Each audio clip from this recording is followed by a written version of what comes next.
خۆشەویستان لە چۆری دومی پرۆگرامی بەیانیت باش کوردستاندا ئێمە باس لە بابەتێک دەکەین سەبارەت بە بیستۆ کواتە ئامێری بیستن بۆ کەسانی کە گرفتی بیستنیان هەیە هانا ئێمە باسلەوە دەکەین چون لە تەمەنە جیاوازەکاندا ئەم ئامێرە بەکاردەهێنرێت لە چ کاتێکدا بەکاردەهێنرێت جۆرەکانی ئەم ئامێرە چین بەپی جۆرە جیاوازەکانی لە دەستدانی بیستن یا خۆز هۆکارە جیاوازەکانی لە دەستدانی بیستن چۆن دەتوانرێت ئەم ئامێرە بەکار بهێنرێت بۆ چی کەسێک ئامێری بیستن بەکار ناهێنرێت یاخود لە کاتی بەکارهێنانیش هیچ سوودێک بەو کەسە ناگەێنێت بەدیلی ئەمە چییە گفتوگوی هەموو بابەتێک سەبارەت بە ئامێری بیستن دەکەم بۆ کەسانی کە گرفتی بیستنیان هەیە لەگەڵ دکتۆر ئیناس فازڵ بەرزنجی کە لە هەولێرەوە ڕاستەخۆ لەگەڵم و پسپۆری بیستنە دکتۆرەگیان سلااوت لێبێ سپاس بۆی ڕاستەخۆ لەگەڵ ئێمەدا ئامادەی دکتۆرەگیان ئەمێ لە سەرەتادا باس لە ئامێری بیستن هەروەها چۆنەتی کارکردنی ئەم ئامێرە بۆ ئێمە بکەیت.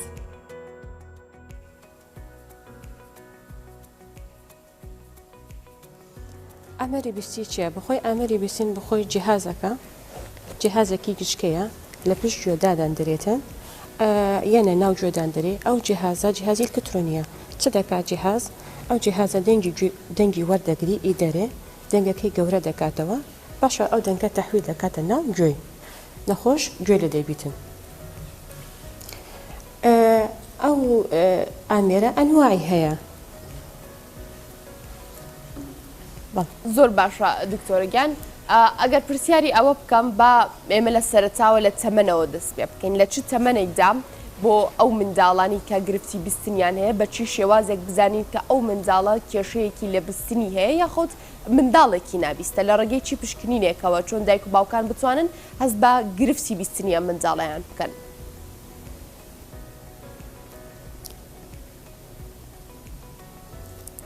بخۆی تەمەن عێلاقی پێ نییە منداڵ کە لەدایک بوو کە تێست بە سۆرە عامە دەبی منداڵ تێست بکرێتن پێشەوە مەسەلەن خلال هەفتەی یەکەم دەبی منداڵ تێست بکرێت بزانین ئایا ئەو منداڵە بیستینی کەمە یان نا بیستینی هەیە یان نا هەندێک هەیە مەسەلەن فامیلیستیریان هەیە ئەوانە دایک یان زووتر فحسی دەکەن هەندێکش هەیە مەسەلەن کە ڕۆتین تێست دەکرێتن لۆ منداڵی ئەو تێستە بزانن پێ دەڵێن ABR برین ئستێم ئیڤۆکت ریسپۆنس پۆتێنشال ئەوە لە مێشک دەکرێتن یعنی فەحسەکەیە ئەو کە فەحسەک دەکرێت دەزانین ئایا ئەو منداڵە بیستینی باشە هەیە دەرەجەی چەندە ئەگەر بیستینەکەی مەسەلەن هەبوو نسبەکی باش بوو مەسەلەن ئێمە هەیتمان خەفیفمان هەیە ضعفی متەوەسطمان هەیە الشدیدمان هەیە شدید جداً من حسب ئەوەی سەماعیدان دەدرێ ئەگەر بیستینی زۆر خراپ بوو زعفەکەی شدید جداً بوو چ دەکەین ئەو کاتە مەسەلەن پێ دەڵێن ئەو منداڵە ئیستفادی لە سەماعی دەکەیانە 6 مانگ سەماعیی بۆ دادەندرێن ئەگەر ئەو سەماعی ئیستفادەی لێ کرد منداڵەکە استجابەی هەبوو باشە دکتۆرە بەگشتی باسی لە پشکنینەکان کرد ئەگەر پرسیاری ئەوە بکەم لە چی تەمەنێکەوە کە منداڵ پشکنینی بۆ دەکرێت و ئەوە دەردەکەوێت کە تووشی گرفتی لاوازی بیستن بووە دەتوانرێت سەماعە خود ئەمێری بیستنی بۆ دابنرێت بخۆی تەمەنیە بخۆی لە ڕۆژی یەکە منداڵ کە بوو دەبی تێستی بکرێتن باشە هەندێک مەسەلەن هەندێک داک و باب نازانێت پاش مەسەلەن پاش 6 مانگ دەزانێت کە منداڵ مەسەلەن ئاوری ناداتن منداڵ مەسەلەن گوێلی نییە ئەو کاتە مەسەلەن دەزانین مەسەلەن داک و باب منداڵەکانی دەبەنەوە لۆ دکتۆری ئەو دکتۆر مەسەلەن تێستی بۆ دەکاتن ئەو تێستە دەزانی مەسەلەن منداڵ ئایا مشکلی بیستینی هەیە یان نا بخۆی مەسەلەن زیاتر حەسە بدەن دەبی داک و باب بزانن لەم منداڵەوە ئەو چ مەسەلەن دەست پێ دەکات چەند منداڵ گەورە دەبی ئەو کاتە مەسەلەن هەندێک هەیە منداڵ دەست پێ دەکات قسەی ناکاتن مەسەلەن ڕسپۆنسی لە قسەکردنی نییە استجابەی نییە داک و باکە بانگی دەکەن گوێلی نییە استجابەی نییە دایکان و باوکان گرفتی لاوازی بیستکەن لە منداڵەدا لە پاڵ ئەوەی کە تۆڵی کاتێ بانگی منداڵە کاگرێ وەڵام دانەوەیەک نییە بۆ بانگکردنەکە چ نیشانەیەکی تر هەیە کە دایک و باوکان هەست بە گرفتی لاوازی بیستن بکەن لە منداڵەکان یانە لە تەمەنە جیاوازەکاندا بێگومان بە تایبەتش لەو تەمەنی کە منداڵ ناتوانێت تعبیر یا خودڕوونکردنەوە لە هەستەکانی خۆی بدات.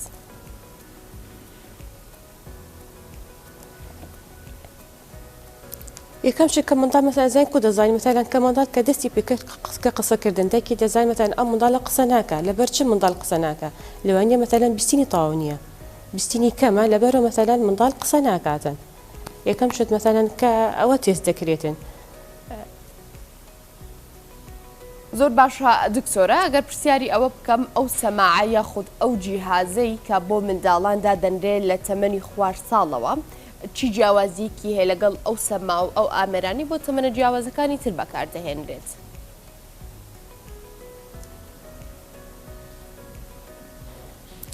هیچ فەرقی نییە سەماع هەر سەماعەیە سەماعی کە لۆ منداڵی دابندرێ سەماعی لۆ گەورەی دابندرێ سەماع حەسەب ئەزانی چێ حەسەب جۆرەی بیستینە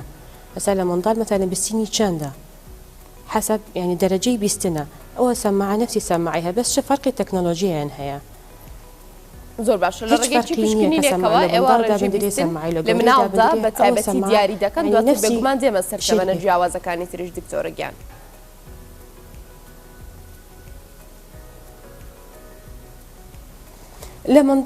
لە منداڵ حتا کە لە ڕۆژی یەکەمی دایک بوو حتا 2 ساڵ ئەوە ئەمان هەیە فەحسی پێدەڵن ABR برین ئستیم ئیڤۆکت ریسپۆس پۆتێنشیال ئەوە فەحسەکە لۆ میشکیە یعنی مشکی منداڵ مثلەن دەمارەکانی منداڵی کە مثلەن ئەو کاتە منداڵ ئەو فەحسە دەکرێت کە منداڵ مثلەن زیاتر نووسە ئەو فەحسە لۆ دەکرێتن دیار دەکەوی ئەو منداڵە بیستینی هەیە نییە دەرەجەشی چەندە لەو کاتە مەسەلەن دەست پێ دەکەن سەماع لۆ دادەندرێت. زۆر باشە دکتۆرگیان لە دوای تەمەنی منداڵی بڵین ئیتر گەنجان و کەسانی بەتەمەن لێرەدا چۆن لاوازی بیستن نیشانەکانی خۆی نیشانی ئەو کەسە دەدا کە تووشی گرفتەکە بووە.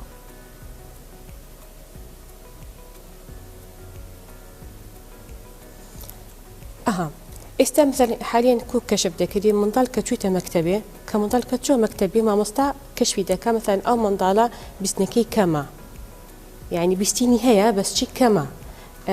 لەوە کەشف دەکرێتن هەندێک کشێ مثلا بەتەمەنەوە تووشی دەبن هەندێکی مثلا نەخۆشی منداڵ مثلا نەخۆشە تووشی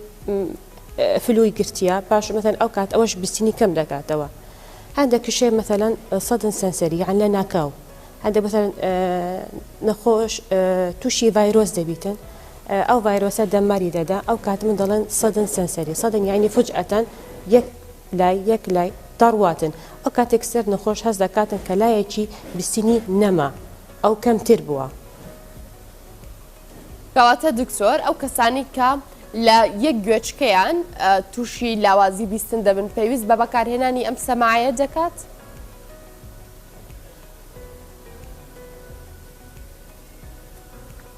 بەڵێ ئەگەر بیستینیان لە خەفیف أو المتوسط أو الشديد حتى شديد دەتانی سەماعی بۆ سەماعە دادەندرێ استفادەی لێ دەکاتن ئەگەر شدید جدا بوو یعنی هیچیش بیستنی نەمابوو ناوەڵڵا استفادەی لێ ناکاتن. زۆر باشە کەواتە لە ینی زۆر نەخۆش هەیە استفادەی لێ کردیە یەک لایەکیە سەماعی دادەنی و لایەکیشی زۆر طبیعیە.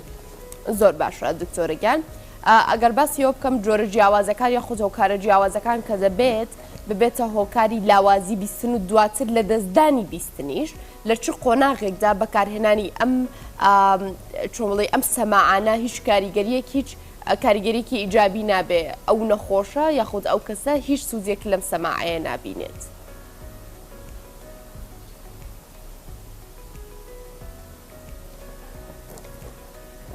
چی کەسی بزان ئێستا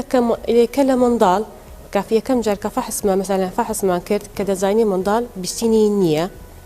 بیستینی هەر مثلا نییە ئەو کاتە یەکسەر تەحویل دەکەین لە زەرعی قەوقعە ئەوە استفادەی سەماعی ناکاتن. هەندێکش هەیە مثلا کە دەڵێ مثلا ئەوە ناڵم ڤایرۆسی لێدایە ڤایرۆس بیستینی نەمایە یعنی دەماری گوێی لەگەر خەلای ناوگوێی مثلا مردینە ئەو کاتەوەش استفادەی لە سەماعی ناکاتن. هەندێکش ما هەیە کە تەمەنی زۆر گەورەیە یعنی کە سەماعی بۆ دابنێ هەندێک مثلا دەڵێ بەس گوێ لێ دەبیتن ئەگەر بیستنی زۆر ڕۆیشتیە گوێ لێ دەبیتن بەس چی دەڵێت تێ ناگەم حاڵی نابم ئەوانش بەتەلەن هەندێک دادەنێن هەندێکش دەڵێ ناوەڵڵا بە ئەو هابمێنێتن. باشە لەم حاڵەتانەدا بەدیلی ئەم سەماعەیە بۆ کەسانە چییە؟ ئایا لای ئەم کەسانە کێشەی نەبیستن چارەسەر دەکرێت بە هەر ڕێگایەکی تر بێ بە بەکارهێنانی هەر ئامێرێکی تر بێت؟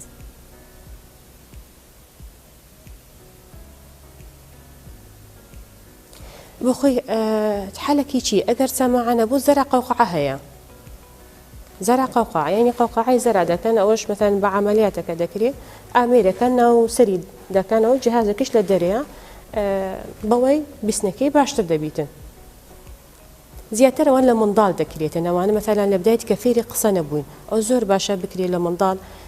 پێش فێری قسە بوون یعنی بیتن حتا منداڵەکە دەست پێکە فێری قسە بی باشە دکتۆرەگیان باستەوە دەکرێت ئەو کەسانی کە گرفتی لاوازی بیستنیان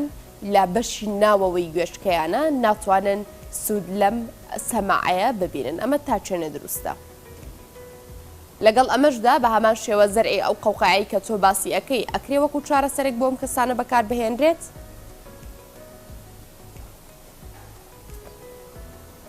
ئەوانەی ئەگەر مشکلەی گوێی ناوەندیان هەبیتن جراحەیان ئەوانش استفادی لە سەماعی دەکەن حتا حدێک استفادی لە سەماعی دەکەن یعنی ئەگەر ئەوانی مشکلەی گوێ ناوەندیان ئەوە سەماعە بەس نییە ئەت مەثەلەن نەخۆشەکە مشکلەی دەماری گوێی بی یعنی حتا هەندێک نەخۆشیە مشکلەی گوێی ناوەندی هەیە التیهابی هەیە ئێسکەکانی ناو گوێی مشکلەی هەیە ئەوەش استفادی لە سەماعی دەکەن يعني زۆربەی زۆر استفادی لە سەماعی دەکەن چه حاڵ استفادەی ناکەن مثلا سەماعە هەندێک ئەگەر جەراحەتیان بەردەوامە التهاب زۆرە ئەوە چه سەماعەتێک دەچیتن ولا يعني على الأغلب استفادی لە سەماعی دەکەن واتە بەپێی حاڵەتەکانیش ئەو جۆرە سەماعی کە بەکاری هێنن دکتۆرە جیاوازیەکە چونکە بەپێی ئەوەی ئێمە بینیمانە جۆری جیاوازی سەماعش بوونی هەیە زۆر بچووکە هەیە سەماعەکە گەورەترە لە گوێچکەجە ئەمانە هیچ جیاوازیەکیان هەیە بەپێی گرفتە جیاوازەکان بێگومان تەمەنی جیاوازیش لەگەڵی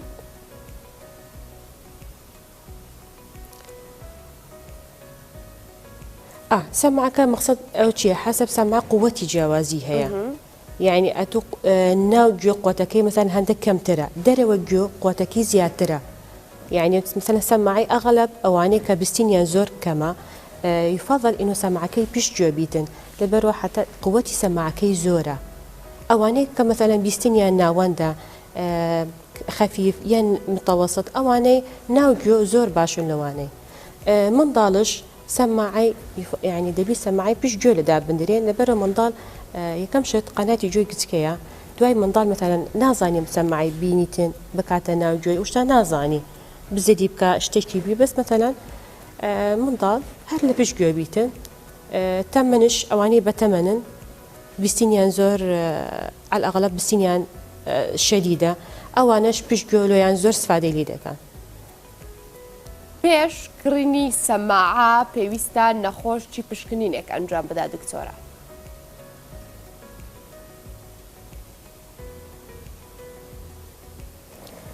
پێش کڕینی سەماعی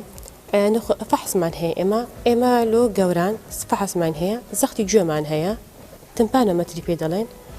فحصی کەشمان هەیە پیورتۆن ئۆدیۆمەتری ئەو دوو فحصە هەیە دەکرێتن دەزانین نەخۆش دەرەجەی بیستنی چەندە گوێی ناوەندی مشکلەی هەیە نە دەرەجەی بیستنی چەندە حسب جۆرەی دەرەجەی بیستنی نەخۆشی ئەو کاتە سەماعی لۆ نەخۆش دانەدرێ ئەو جا مثلا نەخۆش هەندێک نەخۆشیە بخۆی مثلا دەڵێ ئەمن حەزم لە سەماعی هەندێک نەخۆشیە گوێی دەماری گوێی زەعیفە بەس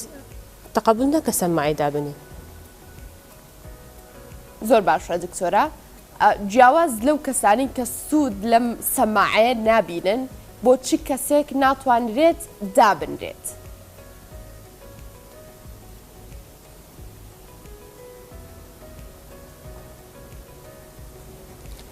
چی کەسێک ناتوانین دابندری ناڵێم ئەوانەی هەر ناتوانین کە منداڵە هەر بیستنی نییە ئەوە سەماعەدانرێ مثلا هەندێک هەیە مثلا مشکلەی مشکی هەیە مثلا ناتوانانی ئاگەی لە سەماعی بینیتن تەم لە شەوە لێ شە لە دەماغن ئەو عقلیان تەواو نینە مثلا ئەوان ناتوانێت سەماعی لۆ دابنی لەبەرەوە ئەو نازانی سەماعە چییە نازانی ئاگای لێ بیتن لەوانەیە مثلا دەربینی فڕێدا استفادی لەو سەماعانەی ناکە. باشە دکتۆرە ئەی سەبارەت بە باساڵات شوان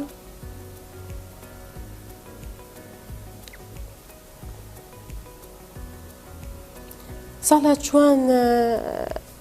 حەسب نەڵێم حەسب بیستینی خۆیان مثلا ئەگەر بیستینیان یعنی نسبەکی بیستینیان مایە استفادی لێ دەکەن لە سەماعی بەس چی یەکەم شت بە نەخۆشی دێ بڵێن ئەوانە دێ بڵێ مەسەن ئەتوو گوێت لێ دەبی بەس چێ زیاتر مثلا 100 حاڵی نابی لەونێ 150 تێ نەگەی بەس چێ ئاگات لە دەوروبەری خۆت هەیە دەزانی دەنگێک هەیە بەس کە دەبی لۆ تێگەیشتن ناوەڵە لێ پێشەوە بە نەخۆشی بڵێن ئەتو کە سەماعی دەبی ئەو سەماعاتیە دەنگەکە لۆ گەورە دەکاتەوە نە تێبگەی. باشە دکتۆرە ئەم سەماعانە هەمیشەین کاتێک بۆ کەسێک دادەنرێت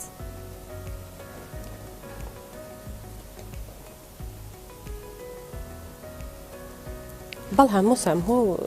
دادەندرێتن چ ئەوەی نییە سەماع باشە تا چ حەدێک ئەوە دادەندری ئەوە گچکەیە ئەو منداڵە لە هەموو تەمەنێک هەیە.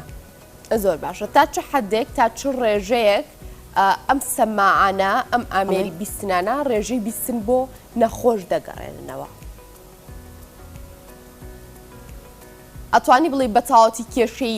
لاوازی بیستن لەو کەسەدا چارەسەر دەکات لە کاتی بەکارهێنانی ئامێرەکەدا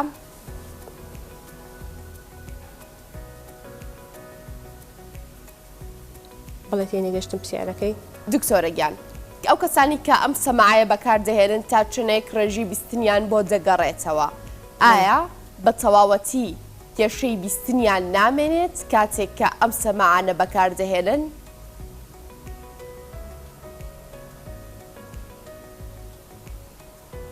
نه ئەزایکی سەماعە چییە سەماعە ئامێرێکە دەنگەکەی لۆت گەورە دەکە یعنی لۆ نەخۆش گەورە دەکاتەوە ئەمن شتێکی نییە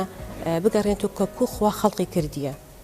یعنی نییە بەڵام 100 ئەتو گوێت باشتر دەبیت دەگەڕێن نۆرمال نییە شتی وا مثلەن نییە ئەن ئامێرێکە یارمەتی دەدا مثلەن بیستنەکەی باش بیدن یعنی حتا حەدێک بەس بڵێن بگەڕێتەوە لۆ طبیعی بگەڕێتەوە کە نۆرمە کەکو خوا خەڵقی کردیە زەحمەتە نە وها ینی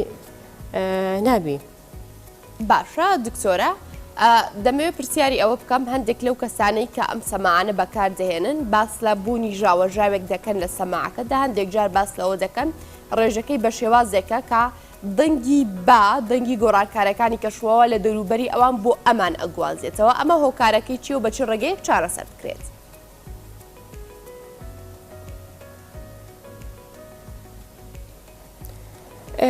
دەنگی بە هەندێک مەسەن زیاتر ئەوانەی کە سەماعیان لە دەرەوەیە ئەوە زیاتر ئەوانە دەنگی بە تەسیری لێ دەکە ئەوایە بەس ئێمە لە ناو پرۆگرامی سەماعەکەی بخۆمان ئەو دەنگانی کەم دەکەینەوە